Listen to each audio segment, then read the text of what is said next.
The lampstand was the only source of light in the tabernacle.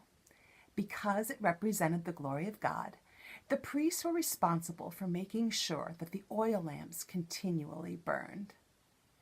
The lampstand is important because it foreshadowed Jesus, light of the world, our only source of light in this dark world, a light that no one can extinguish.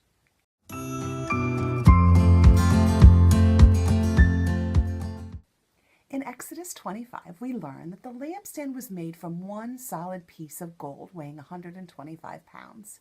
Its shaft, branches, and bowls were hammered and formed. There were 3 branches on each side of the shaft. Ornamental knobs shaped into almond blossoms were hammered into the shafts. Its wick trimmers and trays were made of pure gold as well. Because the Bible doesn't give the exact dimensions for the lampstand, we have a great deal of latitude in creating one. I found this great golden candle holder at a yard sale many years ago. It really is a statement piece. You might be able to find something like this at an antique shop or thrift store. If not, wide PVC makes a great vertical shaft for your lampstand.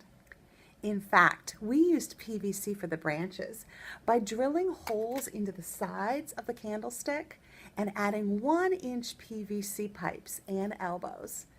The candle holder itself creates the 7th branch of the lampstand. To create the almond blossoms, we bought some fabric blossoms at a craft store, spray painted them gold, and glued them around the PVC.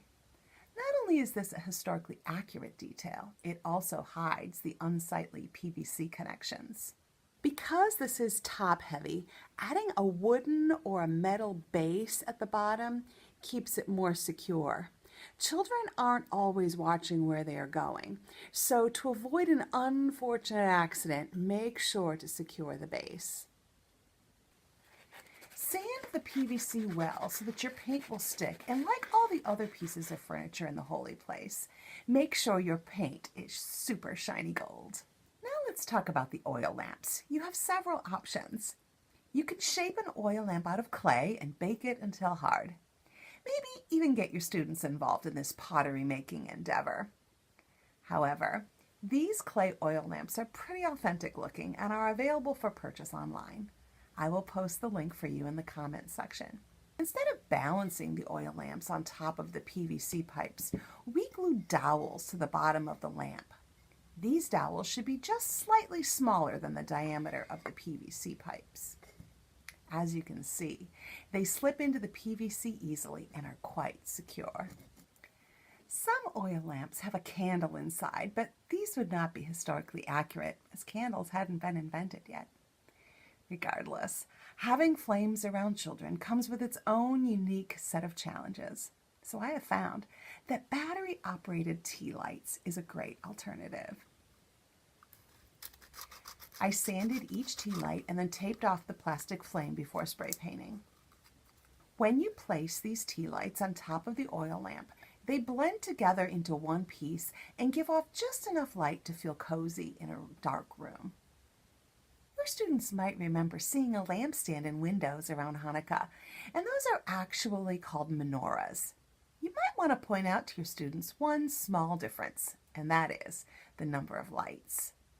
This Hanukkah menorah has 8 lights with one center helper candle. The lampstand has 6 lights with one center light. A picture search online will provide you with some examples you can show to your students. And a fun game would be to let them tell you whether they are menorahs or lampstands just by counting lights. These 2 light sources do have a common woven history, and it is an interesting read for your class. Look up Hanukkah Story for Kids online to find a vast array of videos, books, and other teaching materials. If you need a ready-made lampstand for your lesson, using a menorah is an acceptable alternative as they are readily available for purchase almost any time of year. Candelabras also work. The most important thing is to have something in front of your students as you learn together about the lampstand. This is Becky from Experience the Bible Creatively, reminding you that props are are always better than paper.